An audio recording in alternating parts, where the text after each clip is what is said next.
به گوش با افتخار تقدیم می کند. Beyond the hills, beyond the sea, lies a world unseen, a destiny. Whispers dance upon the air, calling dreamers everywhere. فصل 20، مرحله اول. صبح روز یکشنبه هری از خواب بیدار شد. از بس حواسش پرت بود، زمانی به خود آمد که سعی می‌کرد به جای جوراب کلاهش را بپا کند. وقتی لباسش را درست و حسابی پوشید، با عجله از خوابگاه بیرون رفت که زودتر هرمیونی را پیدا کند. هرمیونی سر میز گریفندور در سرسرای بزرگ بود و با جینی صبحانه می‌خورد. هری که حالت تهوع داشت و نمی‌توانست لب به چیزی بزند، منتظر ماند تا هرمیونی آخرین قاشق حلیمش را فرو دهد. سپس او را کشان کشان به محوطه قلعه برد. هنگامی که دور دریاچه قدم می‌زدند، هری ماجرای 4 اژدها و تمام گفتگوهایش با سیریوس را برای هرمیونی تعریف کرد. هرمیونی نیز از شنیدن هشدارهای سیریوس احساس خطر کرد، اما عقیده داشت که در آن لحظه مشکل رویارویی هری با اژدها مهمتر است. او با درماندگی گفت: اول بذار تا سه‌شنبه شب تو رو زنده نگه داریم، بعد یه فکری به حال کارکاروف میکنیم. آنها 3 بار دور دریاچه قدم زدند و در تمام مدت به این فکر کردند که افسون ساده‌ای که اژدها را مهار میکند چه میتواند باشد. اما هیچ فکر خاصی به ذهنشان نرسید. با هم به کتابخانه رفتند. در آنجا هری هر کتابی درباره اژدها به دستش می‌رسید از قفسه ها بیرون می‌کشید. سرانجام در پشت کوهی از کتاب سرگرم جستجو شدند. هری شروع به خواندن کرد. کوتاه کردن ناخن اژدها به روش جادویی، درمان پوسیدگی فلس‌ها. این به دردمون نمیخوره. به درد دیوونه‌هایی مثل هاگرید میخوره که میخوان اژدها پرورش بدن. کشتن اژدها کاری بس دشوار است. نیروی سحرآمیزی که از دوران قدیم در پوست اژدها به جا مانده است، مانع نفوذ افسون‌های عادی به بدن این موجود می‌شود و تنها افسون‌های پیچیده و بسیار نیرومند قادرند که به پوست آنها نفوذ کنند. ولی سیریوس گفته با یه افسون ساده میشه مهارش کرد. هری کتاب شیفتگان اژدها را کنار گذاشت و گفت: پس بریم سراغ کتابایی که افسونای ساده تری دارن. هری با چندین کتاب افسون برگشت. کتاب‌ها را روی میز گذاشت و شروع به ورق زدن آنها کرد. هرمیونی بی‌وقفه در کنارش پچ پچ می‌کرد. انواع افسونای جابجایی رو اینجا نوشته. ولی افسونای جابجایی به چه درد می‌خوره؟ مگه اینکه بخوای دندونای تیزش رو با چوب پنبه عوض کنی که خطرش کمتر شه. ولی خب دیدی که تو اون کتاب چی نوشته بود. اینجور افسونا تو پوستش نفوذ نمی‌کنن. چطوره با تغییر شکل به یه چیز دیگه تبدیلش کنی؟ ولی آخه مگه میشه موجود به اون بزرگی رو به این راحتی تغییر شکل داد؟ فکر نمی‌کنم بتونی. حتی پروفسور مک‌گوناگال هم نکنه باید خودتو افسون کنی. شاید بتونی یه جوری قدرت‌های ویژه‌ای به دست بیاری. ولی اینجور افسونا اصلاً ساده نیستن. ما هنوز توی کلاسامون این افسونا رو اجرا نکردیم. منم چون دارم برای امتحانات سمج خودم رو آماده می‌کنم به اینجور افسونا برخوردم. هری که دندانهایش را روی هم فشار میداد گفت: هرمیونی میشه یه دقیقه ساکت باشی که من بتونم حواسم رو جمع کنم؟ اما بعد از ساکت شدن هرمیونی تنها چیزی که احساس میکرد صدای وزوزی در گوشش بود. تمام مغزش از صدای وزوز پر شده بود و نمیتوانست فکرش را متمرکز کند. با ناامیدی به فهرست کتاب طلسم‌هایی برای شرایط دشوار از بین بردن مو در یک لحظه نگاه کرد. اما اژدها که مو نداشت. تنفس فلفلی. با این طلسم احتمالاً آتش اژدها افزایش می‌یافت. نیشدار کردن زبان. همان چیزی بود که هری می‌خواست. می‌توانست سلاح دیگری برای اژدها تهیه کند. در همان هنگام ویکتور کرام با هیکل خمیده‌اش وارد کتابخانه شد. صورت اخمویش را برگرداند و نگاهی به آن دو انداخت. سپس با چندین کتاب سر میزی دورتر از آنها نشست. هرمیونی با ناراحتی گفت باز این اومد. مگه نمیتونه تو اون کشتی مسخره‌شون کتاب بخونه؟ بیا هری، بیا برگردیم سالن عمومی. الانی که طرفداراش برسن و جیغ و ویغ کنن. حدس هرمیونی درست بود. وقتی آنها از کتابخانه بیرون می‌رفتند، چند دختر پاورچین از کنارشان گذشتند و وارد کتابخانه شدند. یکی از آنها شال بزرگی را به کمرش بسته بود که نقش پرچم بلغارستان روی آن به چشم می‌خورد.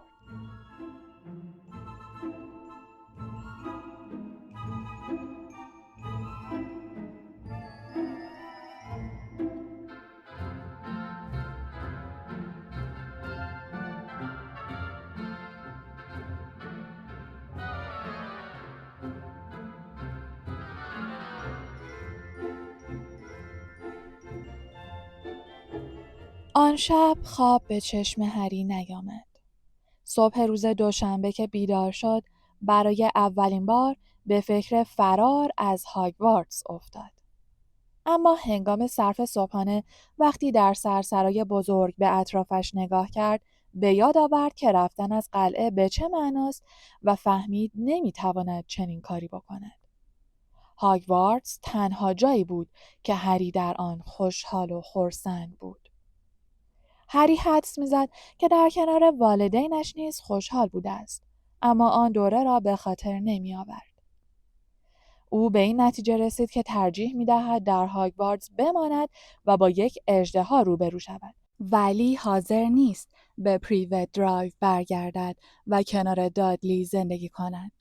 این تصمیم کمی او را آرام کرد. او با بیمیلی صبحانه‌اش را خورد. لقمه از گلویش پایین نمی‌رفت. وقتی هری و هرمیونی از جایشان بلند شدند، سدریک دیگوری را دیدند که از میز هافلپاف دور می‌شد. سدریک هنوز از آن 4 اژدها چیزی نمی‌دانست. اگر حدس هری درست بود و خانم ماکسیم و کارکاروف ماجرا را برای فلور و کرام بازگو کرده بودند، سدریک تنها قهرمانی بود که روحش از این ماجرا خبر نداشت. هنگامی که سدریک از سرسرا بیرون می‌رفت، هری تصمیمش را گرفت و به هرمیونی گفت: هرمیونی تو برو گلخونه، من بعد میام. تو برو، من خودمو به موقع میرسونم. هری به موقع نمیرسی یا الانه که زنگ بخوره. خودمو بهت میرسونم. وقتی هری به پایین پلکان مرمری رسید، سدریک به بالای پلکان رسیده بود. چند نفر از دوستان سال ششمی سدریک همراهش بودند.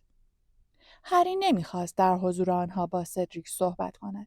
آنها جزو همان گروهی بودند که به محض دیدن هری جمله‌هایی از گزارش ریتا اسکیتر را بازگو می‌کردند. هری فاصله‌اش را حفظ کرده بود و به دنبالشان می‌رفت. سدریک به سمت راهروی کلاس وردهای جادویی رفت. فکری به ذهن هری رسید.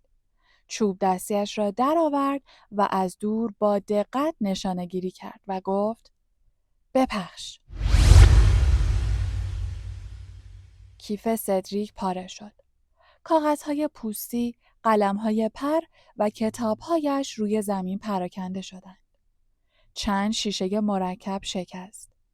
وقتی دوستانش خم شدند که وسایلش را جمع کنند، سدریک با عصبانیت گفت: زحمت نکشین بچه‌ها، شما برین سر کلاس. به فیلیدویک بگین منم دارم میام. هری منتظر چنین فرصتی بود. چوب دستیش را در ردایش گذاشت و منتظر ماند تا همه دوستان سدریک به کلاسشان بروند. آنگاه با عجله خود را به راهرو رساند. جز هری و سدریک هیچ کس دیگری در راهرو نبود.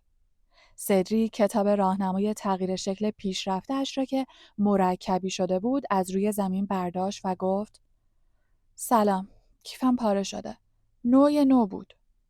هری گفت: سدریک توی مرحله اول با اژدها سر و کار داریم. سدریک به او نگاه کرد و گفت: چی؟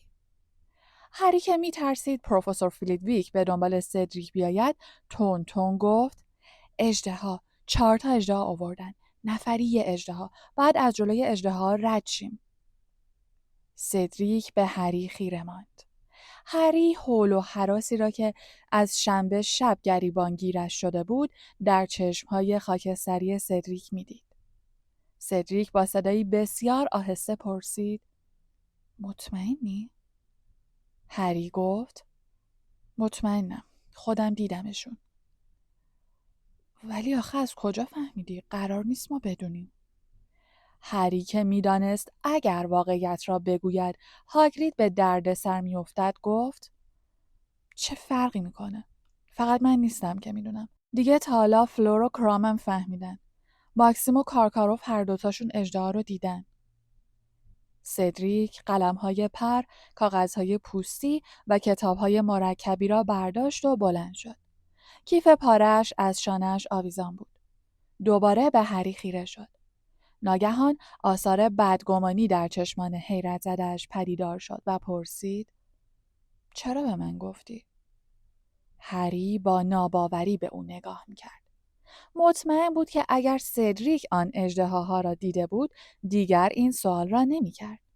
هری حاضر نبود دشمنش هم بدون آمادگی قبلی با آن هیولاها روبرو بشود. البته اگر دشمنش اسنیپ یا مالفوی بود، موضوع کمی فرق می‌کرد. هری به سدریک گفت: خب اینطوری عادلانه است. حالا دیگه هممون میدونیم. شرایط هممون یکسانه، درسته؟ سدریک هنوز با سوءظن به هری نگاه می‌کرد که هری صدای تق آشنایی را از پشت سرش شنید. همین که هری رویش را برگرداند، مودی مدآی از کلاسی در نزدیکیشان بیرون آمد. با قرولند همیشگیش گفت: دیگوری برو سر کلاست. پاتر همرام بیا. هری با نگرانی به مودی نگاه کرد. آیا حرفهایشان را شنیده بود؟ مودی گفت: چیز مهمی نیست پاتر. خواهش میکنم بیا بریم به دفترم. هری به دنبالش رفت. نمیدانست چه بلایی بر سرش میآید. نکند مودی میخواست بفهمد او از کجا ماجرای اژدهایان را فهمیده است. آیا مودی قضیه را به دامبلدور میگفت و هاگرید را لو میداد؟ یا فقط هری را به یک راسو تبدیل میکرد؟ اگر تبدیل به راسو میشد به نفعش بود. راحت‌تر میتوانست از جلوی اژدها عبور کند. راسو بسیار کوچک است و دیدنش از ارتفاع 15 متری چندان آسان نیست. او پشت سر مودی وارد دفتر شد. مودی در را پشت سرش بست و برگشت و به هری خیره شد. چشم سحرآمیزش نیز مانند چشم دیگرش به هری نگاه می‌کرد. مودی به آرامی گفت: پاتر، چه کار خوبی کردی. هری نمی‌دانست چه باید بگوید. انتظار چنین برخوردی را نداشت. مودی گفت: بشین هری. هری نشست و به اطرافش نگاه کرد. او زمانی که دو صاحب قبلی آن دفتر در مدرسه بودند نیز به آنجا آمده بود. در زمان پروفسور لاکهارت در و دیوار از پوسترهای بزرگ خندان و چشمک زن خود پروفسور لاکهارت پوشیده شده بود. زمانی که لوپین در این دفتر بود، هر بار که به آن اتاق قدم می‌گذاشت با موجود خبیث جالب و دیدنی جدیدی مواجه می‌شد. پروفسور لوپین آن موجودات را برای مطالعه و تمرین به کلاس‌هایش می‌برد.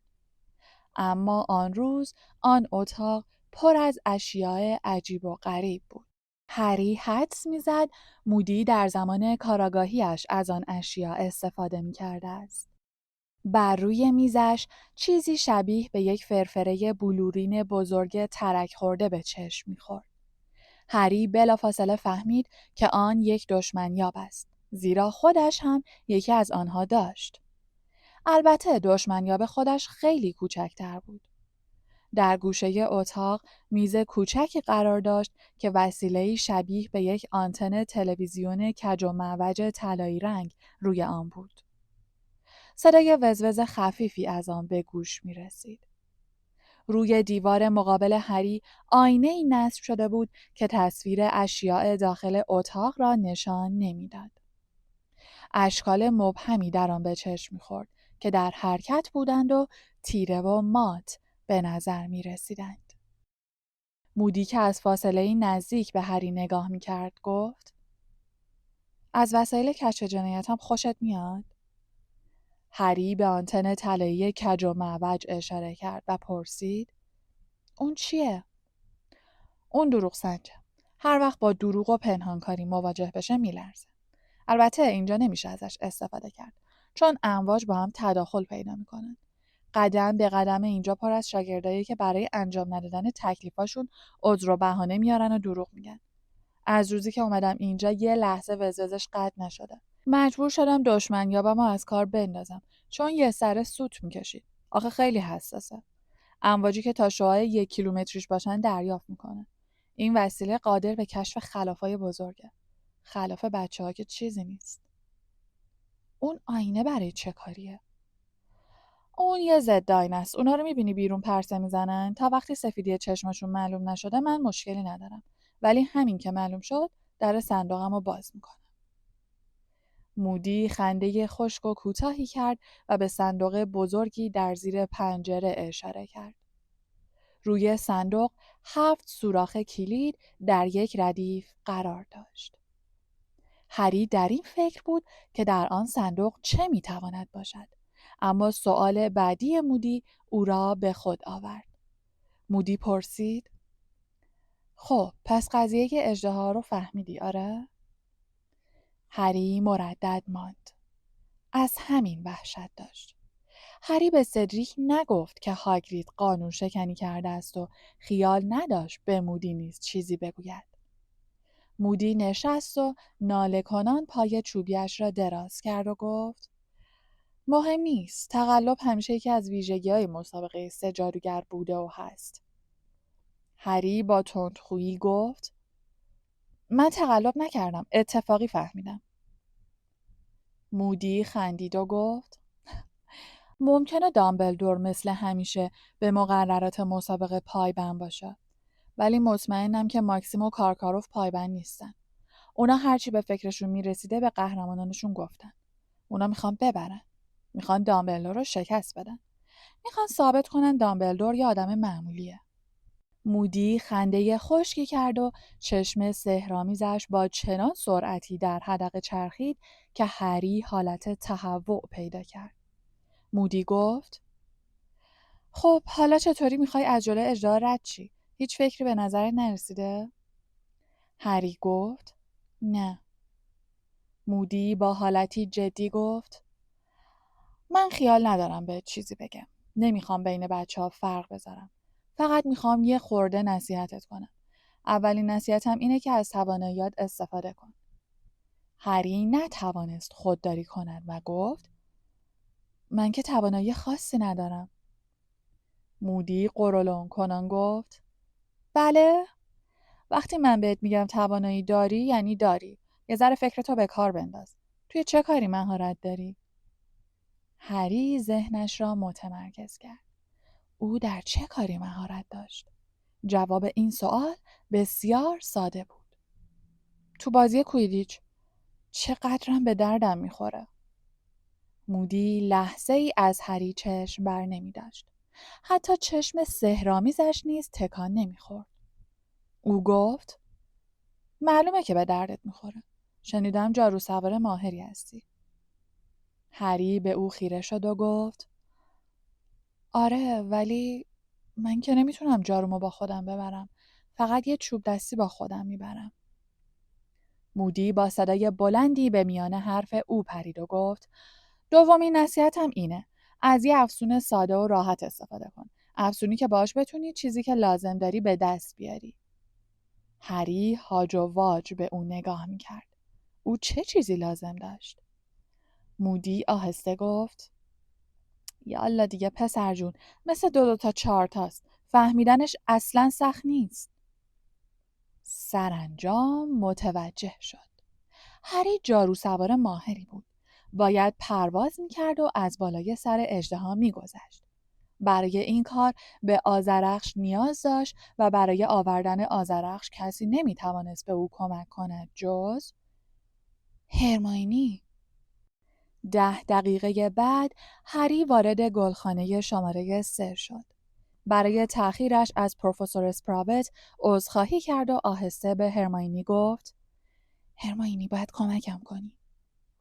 هرماینی که مشغول هرس کردن یک بوته انبوه لرزان بود با نگرانی چشمهایش را گرد کرد و گفت پس خیال کردی تو این مدت دارم چی کار میکنم؟ هرماینی من باید اجرای افسون جمع‌آوری رو تا فردا بعد از ظهر درست حسابی یاد بگیرم. بدین ترتیب آنها تمرین را آغاز کردند. ناهار نخورده به یکی از کلاس‌های خالی رفتند. هری تلاش می‌کرد اشیاء گوناگونی را به سوی خود بکشاند، اما هنوز مشکل داشت. کتاب‌ها و قلم‌های پر وسط راه متوقف می‌ماندند و مثل سنگ روی زمین می‌افتادند. هرماینی گفت: فکرتو متمرکز کن هری، فکرتو متمرکز کن.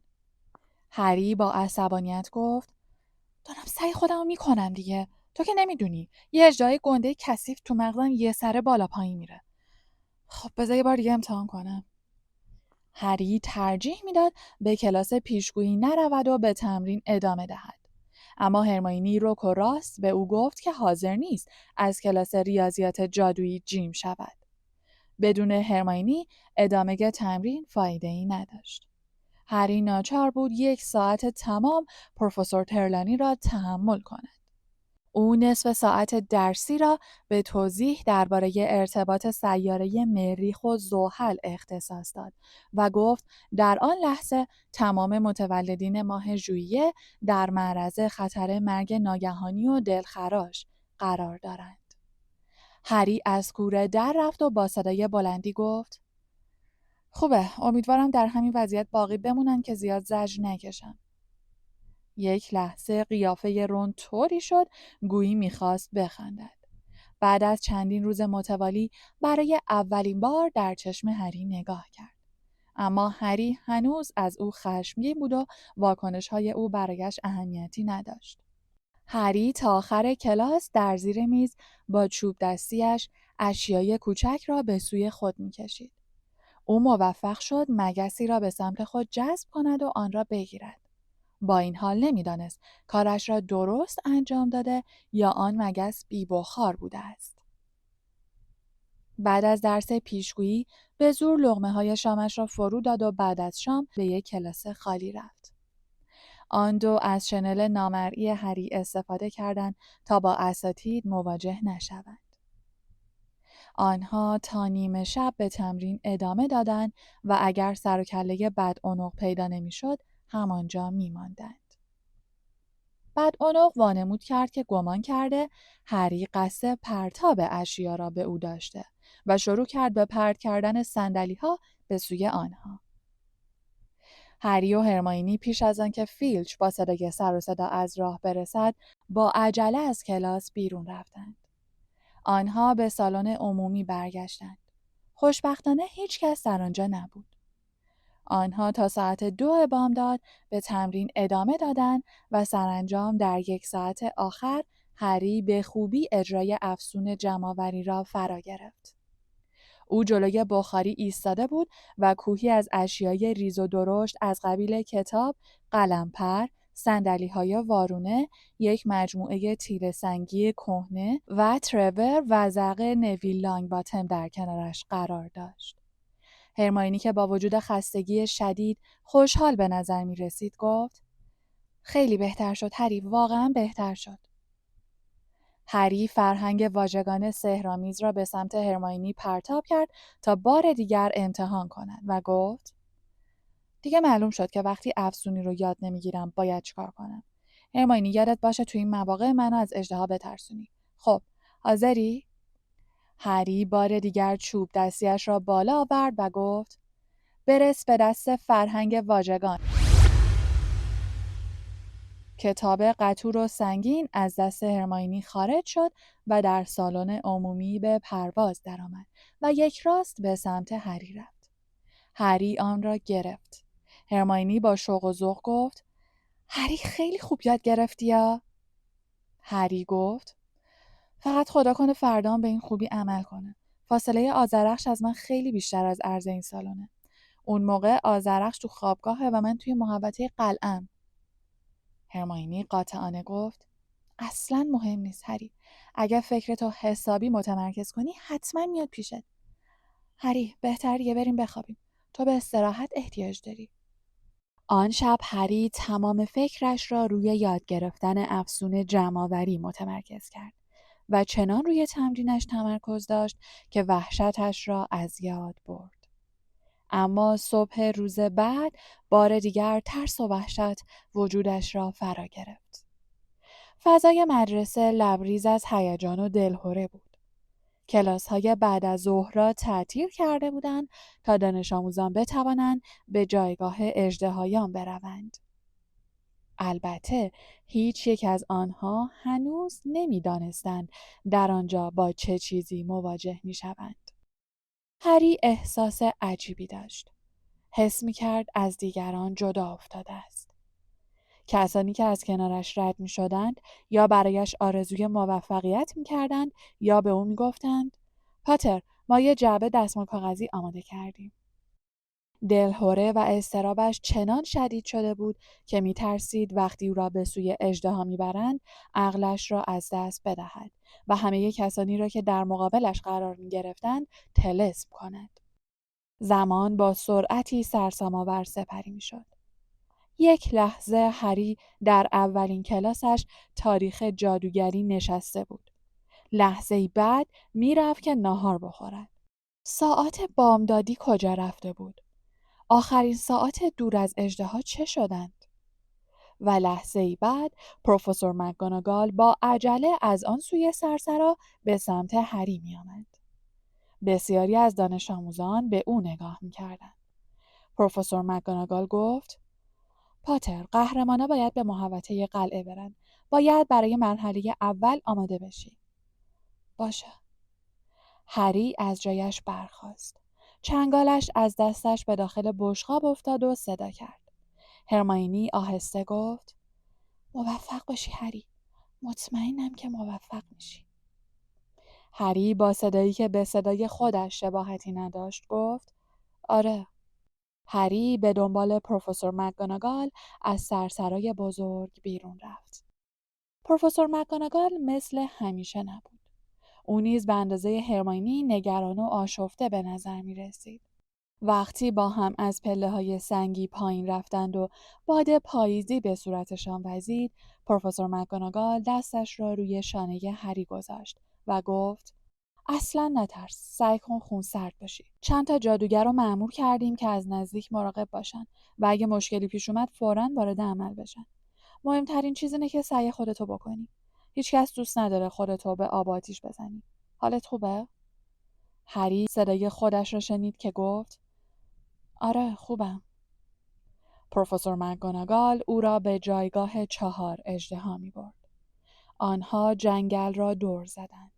اما وقتی به درختان انبوهی رسیدند که جایگاه اژدهایان در پشت آن قرار داشت، هری چادر بزرگی را دید که در مقابلشان برافراشته شده بود و جایگاه را از نظر پنهان می‌کرد. پروفسور مکگوناگال که صدایش می‌لرزید گفت باید بری توی این چادر. بقیه قهرمان‌ها هم اونجان. باید صبر کنی تا نوبتت بشه. آقای بگمن توی چادره. اون بهت میگه چی کار باید بکنی. موفق باشی هری. هری از پروفسور مکگوناگال تشکر کرد و به داخل چادر رفت. فلور دلاکور در گوشه‌ای روی یک سه‌پایه چوبی نشسته بود. او مثل همیشه آرام و خونسرد نبود. رنگش پریده بود و دانه‌های عرق بر چهرهش نشسته بود. ویکتور کرام از همیشه عبوس‌تر بود. هری احساس می‌کرد این روش او برای مقابله با اضطراب و نگرانی است. سدریک در حال قدم زدن بود و وقتی چشمش به هری افتاد به او لبخند زد. هری نیز به او لبخند زد و احساس کرد ماهیچه‌های صورتش درست کار نمی‌کنند. گویی لبخند زدن از یادشان رفته بود. بگمن رویش را به هری کرد و با خوشحالی گفت اومدی هری؟ بیا تو راحت باش. قیافه بگمن در میان 4 قهرمان رنگ پریده همچون شخصیت‌های اغراق‌آمیز کارتونی به نظر می رسید. او این بار هم ردای زنبوری قدیمی‌اش را پوشیده بود. بگمن با خوشرویی گفت خب دیگه همتون اینجایین. یکی یکی میرین تو. وقتی همه تماشاگرها جمع شدن من این کیسه رو جلوتون میگیرم. بگمن کیسه ابریشمی ارغوانی رنگی را بالا آورد و تکان داد و گفت هر کدومتون باید دستتون رو بکنین توی این کیسه و یکی از عروسک‌ها رو بردارین. عروسک‌ها نمونه کوچیک چیزی هستن که باید باهاشون مواجه بشین. آخه اونا از انواع مختلفی هستن. راستی یه چیز دیگه هم باید بهتون بگم. شما باید تو این مرحله تخم طلایی رو به چنگ بیارید. هری به 3 نفر دیگر نگاه کرد. سدریک سری تکان داد و دوباره شروع به قدم زدن کرد. رنگ صورتش مثل گچ شده بود. فلور دلاکور و کرام هیچ واکنشی از خود نشان ندادند. شاید فکر می‌کردند اگر دهانشان را باز کنند حالشان به هم می‌خورد. این دقیقاً همان احساسی بود که هری داشت. ولی دست کم آنها به میل خود داوطلب شده بودند. در یک چشم برهم زدن صدها جفت پا از کنار چادر رد شدند. صاحبان پاها با شور و شوق می‌گفتند و می‌خندیدند. هری در آن لحظه با آن جمعیت پرشور و بانشاط زمین تا آسمان فرق داشت. سرانجام مدتی بعد که در نظر هری کمتر از 1 ثانیه می‌نمود، بگمن در کیسه ابریشمی ارغوانی را باز کرد. آن را جلوی فلور گرفت و گفت خانوما مقدماً. فلور دست لرزانش را داخل کیسه کرد و یک اژدهای عروسکی ظریف و کوچک را از داخل آن بیرون آورد. اژدهای سبز ولزی بود که در گردنش شماره 2 به چشم می‌خورد. فلور تعجب نکرد و هری فهمید که حدسش درست بوده است. خانم ماکسیم به فلور گفته بود چه چیزی در پیش رو دارد. خوشنودی و رضایت در چهره فلور سایه انداخته بود. کرام نیز وضعیت مشابهی داشت.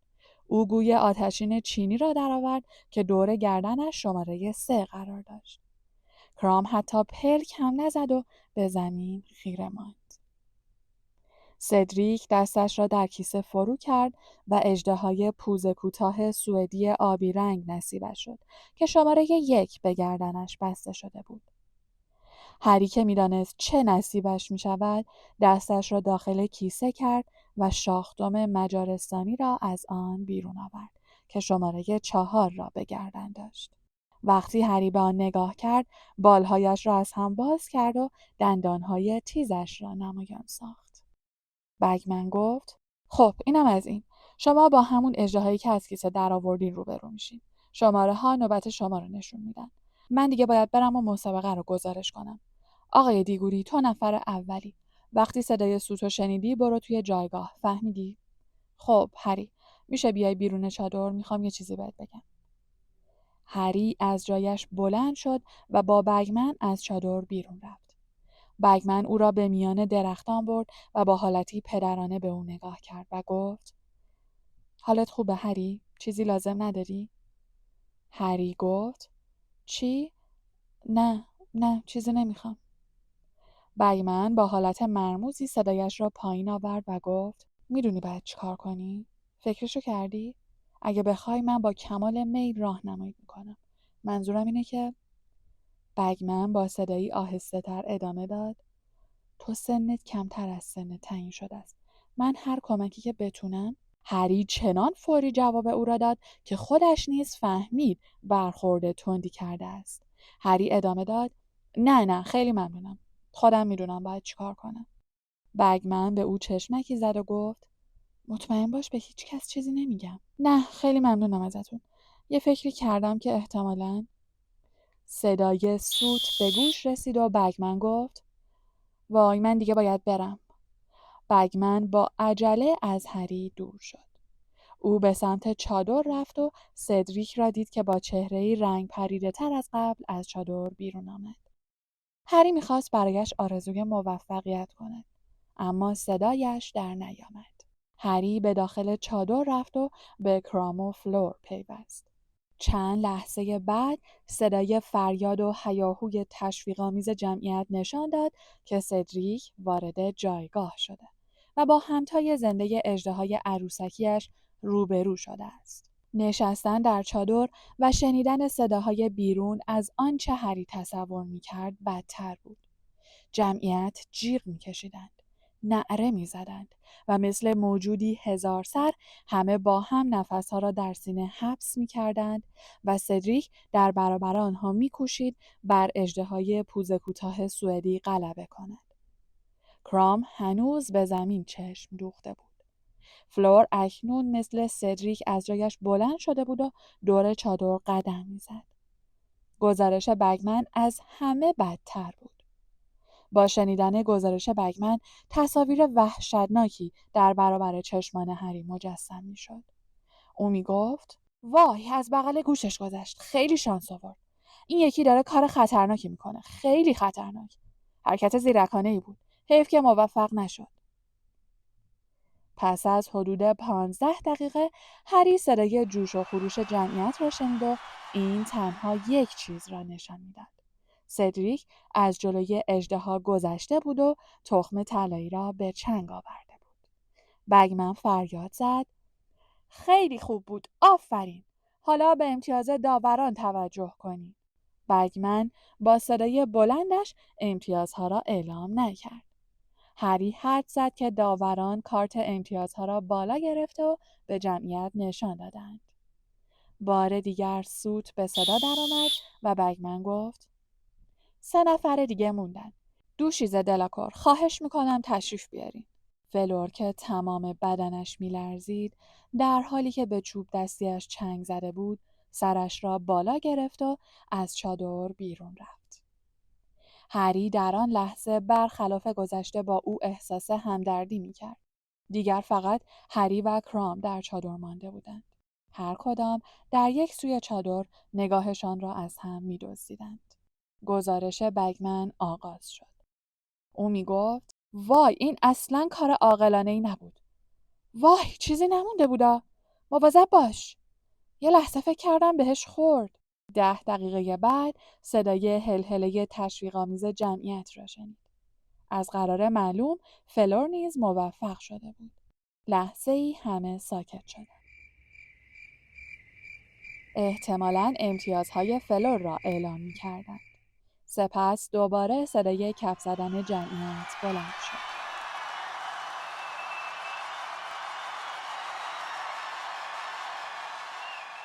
آنگاه برای 3مین بار صدای سوت به گوش رسید. بگمن فریاد زد حالا نوبت آقای کرامه. کرام با هیکل خمیده‌اش از چادر خارج شد و هری را تنها گذاشت. هری در آن لحظه تک تک اعضای بدنش را با حساسیتی فوق‌العاده حس می‌کرد.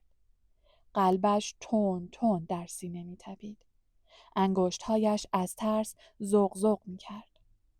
در همان لحظه احساس می‌کرد بیرون چادر ایستاده است و به دیوارهای آن نگاه می‌کند و صدای جمعیت را از فاصله دور می‌شنود. هری صدای قررش گوشخراش وحشتناک گوی آتشین چینی را شنید و جمعیت نفسها را در سینه حبس کردند. بگمن نعره زد چه شجاعتی!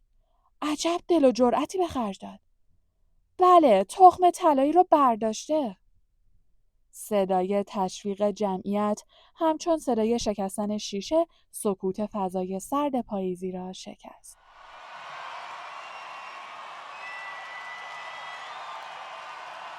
کرام کار را تمام کرده بود. هر لحظه ممکن بود نوبت هری فرا برسد. هری از جایش برخاست. پاهایش مثل ژله می‌لرزید. منتظر ماند. سرانجام صدای سوت را شنید. از چادر بیرون رفت و وحشتش به اوج خود رسید. از کنار درختان گذشت و از در محوطه حصاردار وارد جایگاه شد. منظره‌ای که در برابر چشمانش بود همچون رویای پررنگ و واضحی به نظرش می رسید. همچون مارمولک قولاسای سیاه و فلسداری دم شاخدارش را به زمین می کوبید و می کشید. در اثر برخورد دم شاخدارش با زمین شیارهای 1 متری عمیقی بر روی خاک به چشم می خورد. جمعیت سر و صدا می‌کردند و هری نمی‌دانست ابراز احساساتشان دوستانه است یا خصمانه. دیگر برایش اهمیتی نداشت. اکنون زمان عمل فرا رسیده بود. باید تمام ذهنش را به طور کامل بر روی چیزی متمرکز می‌کرد که تنها امیدش بود. چوب دستیش را بالا آورد و فریاد زد: برس به دست آذرخش. هری منتظر ماند. تمام سلول‌های بدنش در حال دعا بودند. اگر افسونش عمل نمی‌کرد، اگر آذرخش نمی‌آمد، منظره اطرافش در برابر چشمانش می‌لرزید. گویی از ورای حرارت آتش به آن منظره نگاه می‌کرد. همه چیز در فضای اطرافش شناور شده بود. آنگاه صدایش را شنید که با سرعت از پشت سر نزدیک می‌شد. برگشت و آذرخش را دید که پرواز کنان به سویش می‌آمد.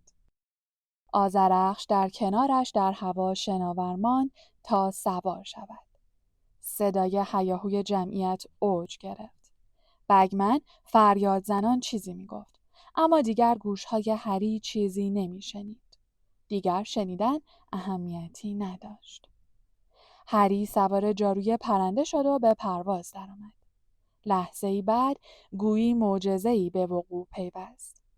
هنگامی که پرواز کنان اوج گرفت، هنگامی که باد موهایش را نوازش داد، وقتی صورت تماشاگران به اندازه ته سنجاق کوچک شد، هری فهمید که هنگام اوج گرفتن از زمین ترس و وحشتش را بر روی زمین جا گذاشته است. او اکنون در جایی بود که به آن تعلق داشت. این یک مسابقه کویدیچ دیگر بود. همین و بس. فقط یک مسابقه کویدیچ دیگر و شاخدم تیم مقابلش بود. هری به تخم‌ها نگاه کرد و تخم طلایی را دید که در میان تخم‌های خاکستری رنگ می‌درخشید. همه تخم‌ها در میان پاهای جلویی اژدها قرار داشتند. هری به خود گفت: فهمیدم. باید از روش‌های انحرافی استفاده کنم. برو بریم. هری پایین آمد. سر شاخدم او را هدف گرفته بود. هری می‌دانست چه خیالی دارد و به موقع تغییر مسیر داد و اوج گرفت. سیل آتش در آسمان پدیدار شد و اگر هری به موقع اوج نگرفته بود در مسیر آتش قرار می گرفت. اما هری نترسید. درست مثل این بود که از یک توپ بازدارنده گریخته باشد. جمعیت فریاد می زدند و نفسها را در سینه حبس می کردند. بگمن نعره زد: عجب پروازی! آقای کرام دیدی؟ منظره‌ای که در برابر چشمانش بود همچون رویای پررنگ و واضحی به نظرش می رسید. در اطرافش صدها نفر از جایگاه ویژه تماشاگران به او چشم دوخته بودند. دفعه پیش که به آن نقطه آمده بود از جایگاه تماشاگران اثری نبود و به تازگی آن را به روش جادویی برپا کرده بودند. در آن سوی محوطه حصاردار شاخدم روی تخم‌هایش خم شده بود. بالهایش نیمه باز بودند. چشمهای زرد و ترسناکش به هری خیره مانده بود. هری اوج گرفت و در مسیر دایره‌ای شکلی به پرواز درآمد. شاخدم همچنان با نگاهش او را دنبال می‌کرد. سرش حول محور گردن درازش می‌چرخید. اگر به این حرکت ادامه می‌داد، سرش گیج می‌رفت. اما بهتر بود هری زیاد این کار را ادامه ندهد، زیرا ممکن بود شعله‌های آتش از دهان اژدها زبانه بکشند. همین که اژدها دهانش را باز کرد، هری پایین آمد. اما این بار بخت با او یار نبود. از شعله‌های آتش گریخت، اما شاخ دراز دم اژدها که در آن لحظه بالا آمده بود، به شانه‌اش خورد و ردایش را درید. زخم شانه‌اش می‌سوخت. صدای جیغ و شیون جمعیت را می‌شنید، اما به نظر نمی‌رسید زخمش آنچنان عمیق باشد. از پشت شاخدم دور زد و فکری به ذهنش رسید. شاخدم با چنگ و دندان از تخم‌هایش محافظت می‌کرد و قصد پرواز نداشت. با اینکه پیچ و تاب می‌خورد و بالهایش را باز و بسته می‌کرد، با اینکه لحظه‌ای از هری چشم بر نمی‌داشت، می‌ترسید از تخم‌هایش دور شود. اما هری باید او را وسوسه می‌کرد، وگرنه هرگز نمی‌توانست تخم طلایی را به چنگ بیاورد. تنها راه چاره این بود که آهسته و مداوم او را برای پرواز وسوسه کند. هری دوباره به پرواز درآمد. گاهی به این سو می‌رفت، گاهی به آن سو. فاصله‌اش را حفظ می‌کرد تا از نفس آتشین اژدها در امان بماند و فقط به اندازه‌ای جلو می‌رفت که مطمئن شود اژدها با نگاهش او را دنبال می‌کند. اژدها با چشم‌های هراس‌انگیزش که مردمک عمودی داشت، هری را تعقیب می‌کرد و با هر حرکت او سرش تکان می‌خورد. شاخدم دندان‌های تیزش را به نمایش گذاشته بود. هری بالاتر رفت. شاخدم گردنش را بالا می‌کشید و سرش را بالا می‌برد. گردنش کاملاً کشیده شده بود و سرش همچنان با هر حرکت هری تکان می‌خورد. همچون ماری شده بود که در برابر صاحب فلوت زنش پیچ و تاب می‌خورد. هری چند متر بالاتر رفت و اژدها از خشم غرش کرد. هری در نظر آن هیولا همچون مگس سمجی بود که می‌خواست هرچه زودتر از شر آن خلاص شود. بار دیگر دمش را به زمین کوبید. اکنون هری در اوج آسمان پرواز می‌کرد و دم اژدها به او نمی‌رسید. نفس آتشینش را به سوی هری فرستاد، اما هری جا خالی داد. آرواره‌هایش کاملاً باز شده بود. هری که با حالتی وسوسه انگیز بر فراز سر اژدها پرواز می‌کرد، آهسته گفت: بیا، زود باش دیگه، بیا منو بگیر. بپر، زود باش بپر. سرانجام اژدها غرشی کرد و بالهای عظیم و سیاه چرمیش را از هم باز کرد. بالهایش به بلندی بالهای یک هواپیمای کوچک بود. آنگاه هری فرود آمد. پیش از آن که اژدها بفهمد او چه کرده یا به کجا رفته است، با بیشترین سرعت ممکن به سوی زمین رفت. با سرعت به سوی تخم‌ها شتافت. دیگر پاهای جلویی اژدها از آنها محافظت نمی‌کرد. دسته آذرخش را رها کرد و تخم طلایی را برداشت. هری با سرعتی سرسام‌آور از جایگاه اژدها دور شد و بر فراز سر تماشاگران به پرواز درآمد. تخم طلای سنگین در دست سالمش امن و امان بود. در آن لحظه گویی دستی پیچ صدا را چرخاند. برای اولین بار صدای هیاهوی جمعیت را به وضوح می‌شنید.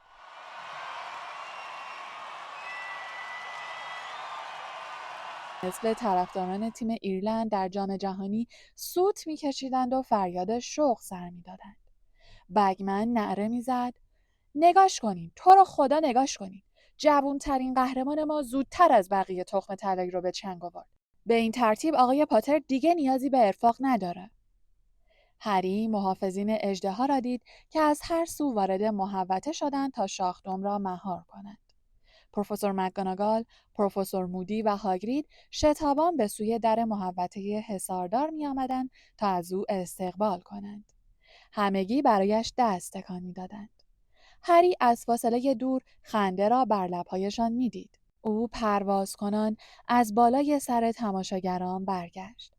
صدای هلهله بلند آنها در گوشش می‌پیچید. هری به نرمی بر زمین فرود آمد. پس از چند هفته پی در پی آرامش عمیقی را در قلب و روحش احساس می‌کرد. او مرحله اول را پشت سر گذاشته بود. او جان سالم به در برده بود. وقتی هری از آذرخش پایین می آمد، پروفسور مکگوناگال گفت: عالی بود پاتر. این جمله تشویق‌آمیز نهایت سخاوت پروفسور مکگوناگال را نشان می‌داد. وقتی پروفسور مکگوناگال به شانه هری اشاره کرد، دستش به شدت می‌لرزید. او گفت: قبل از اینکه داورا امتیازات رو اعلام کنن، باید بری پیش خانم پامفری. خانم پامفری اونجاست. داره دیگوری رو مداوا می‌کنه. هاگرید که صدایش گرفته بود گفت: تو موفق شدی هری، موفق شدی. تو شاخدم رو شکست دادی. یادته که چارلی؟ هری با صدای بلندی از هاگرید تشکر کرد تا او را از ادامه حرفش باز دارد. چیزی نمانده بود هاگرید جلوی همه بگوید که هری از قبل از وجود آن 4 اژدها خبر داشته است. پروفسور مودی نیز بی اندازه خوشحال بود. چشم سحرآمیزش در حدقه می‌رقصید. او قرولند کنان گفت: حقه جالب و ساده‌ای بود پاتر. پروفسور مکگوناگال گفت: خب دیگه پاتر، خواهش میکنم زودتر برو به چادر کمک‌های اولیه. هری که هنوز نفس میزد از محوطه حصاردار بیرون رفت و خانم پامفری را جلوی در چادری دید که کنار اولین چادر برپا شده بود. او آشفته و نگران به نظر می رسید. هری را به داخل چادر برد و با نفرت خاصی گفت: اژدها. درون چادر چند کابین به چشم می‌خورد. هری از پشت پارچه نازک کابین سدریک را تشخیص داد، اما ظاهراً آسیب شدیدی ندیده بود چون روی تخت نشسته بود. خانم پامفری همانطور که شانه هری را معاینه می‌کرد با خشم و غضب حرف می‌زد و می‌گفت: پارسال دیوانه سازها، امسال هم این 4 تا اژدها. خدا میدونه سال دیگه چی میخوام بیارن. خیلی شانس آوردی. زخمت سطحیه، اما قبل از معالجه باید زخمتو شستشو بدم. خانم پامفری محلول ارغوانی رنگی را روی زخم هری مالید.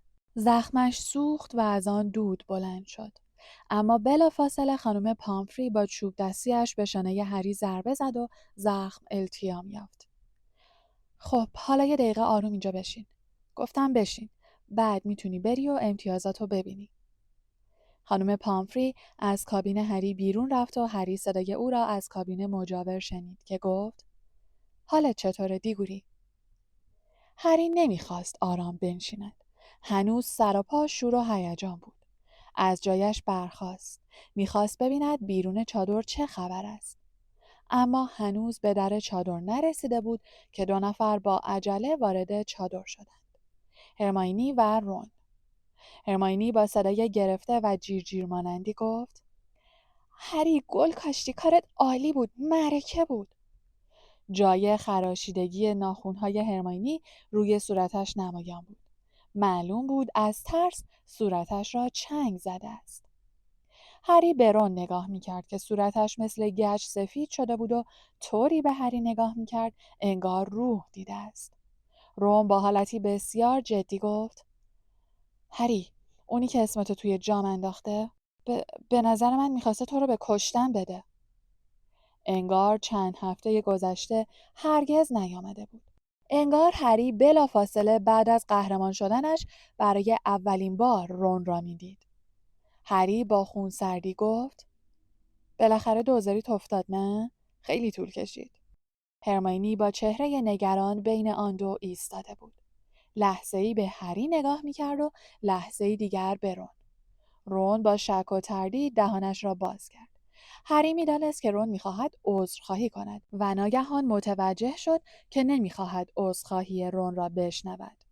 قبل از آنکه رون حرفی بزند به او گفت: اب نداره، گذشته گذشته. رون گفت: نه من باید.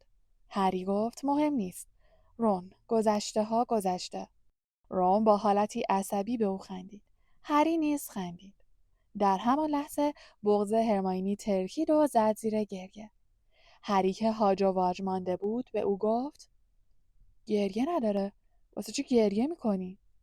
هرماینی پایش را به زمین کوبید و گفت: شما دوتا دیوونه این. اشک از چشمان هرماینی سرازیر شد و روی ردایش ریخت. سپس آن دو را در آغوش فشرد و پیش از آنکه بتوانند مانع شوند حق حق کنان از چادر بیرون دوید. رون با تأسف سری تکان داد و گفت: چه گریه‌ای میکنه؟ هری زود باش بیا بریم، الان امتیازاتو اعلام میکنه. هری تخم طلایی و آذرخش را برداشت و شانه به شانه رون از چادر بیرون رفت. 1 ساعت پیش حتی لحظه‌ای به ذهنش نرسیده بود که بعد از 1 ساعت با آرامشی عمیق و ژرف در کنار رون خواهد بود. رون بیوقفه حرف میزد و میگفت: کارت از همه بهتر بود هری. هیچ کدومشون به پای تو نمیرسن. سدریک کار عجیب غریبی کرد. اون یه سنگ گنده رو تغییر شکل داد. سنگ رو تبدیل به سگ کرد. میخواست کاری کنه اژدها بره دنبال سگه و حواسش پرت بشه. البته تغییر شکلش حرف نداشت. تا حدودی هم موفق شد. تخم طلایی رو برداشت ولی صورتش سوخت. آخه اژدهای وسط راه تغییر عقیده داد و به جای سگه دنبال سدریک دوید. ولی سدریک در رفت. این دختر فلور سعی میکرد اژدها رو طلسم کنه. میخواست یه جوری اژدها رو بخوابونه. آخرش هم موفق شد. اژدهای خواب‌آلود شده بود. ولی وقتی خروپف کرد، آتیشش گرفت به دامن فلور و آتیشش زد. اونم با چوب دستیش جادو کرد و از سر چوب دستیش آب در اومد و آتیشو خاموش کرد. حالا بذار کار کرام رو برات تعریف کنم. کرام اصلا به فکر پرواز نیفتاد. بعد از تو اون کارش از همه بهتر بود. یه افسونی و یه راست فرستاد تو چش اژدها. فقط حیف که اژدها از در تلو تلو خورد و زد نصف تخماشو شکست. برای همین ازش امتیاز کم کردن. آخه نباید میذاش تخمو بشکنه. وقتی به محوطه کنار حصاردار رسیدن، رون نفسی تازه کرد. اکنون که شاخدم را از آنجا برده بودند، هری تازه چشمش به محل ویژه داوران مسابقه افتاد. آنها درست در آن سوی محوطه در جایگاه بلندی که پرده‌های طلایی رنگ داشت نشسته بودند.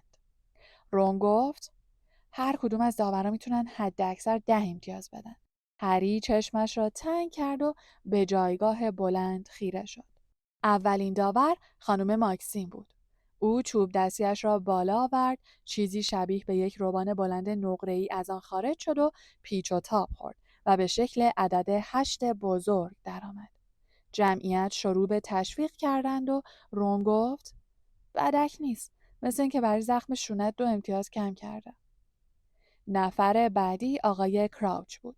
او با چوب دستی یک عدد 9 به هوا فرستاد. رون به پشت هری ضربه‌ای زد و با خوشحالی گفت: وضعت خوبه؟ نفر بعد دامبلدور بود. او نیز به هری 9 امتیاز داد و صدای هلهله جمعیت اوج گرفت. لودو بگمن 10 امتیاز. هری با ناباوری گفت: 10 امتیاز؟ ولی من زخمی شدم. منظورش از این کار چیه؟ رون با شور و هیجان نعره زد: هری اینقدر غر نزن. سرانجام کارکاروف چوب دستیش را بالا آورد. لحظه ای درنگ کرد. سپس او نیز شماره ای را به هوا فرستاد. 4. رون با خشم فریاد زد: چی؟ 4؟ ای بی سر و پای کثیف مغرض! اون به کرام 10 امتیاز داد.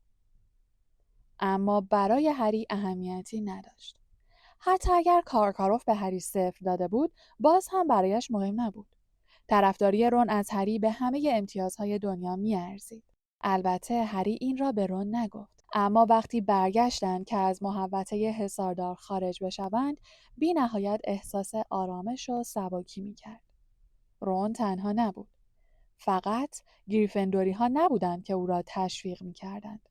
اکنون که زمان عمل فرا رسیده بود، اکنون که تلاش او را دیده بودند، همانطور که از سدریک حمایت کرده بودند، از او نیز طرفداری می‌کردند.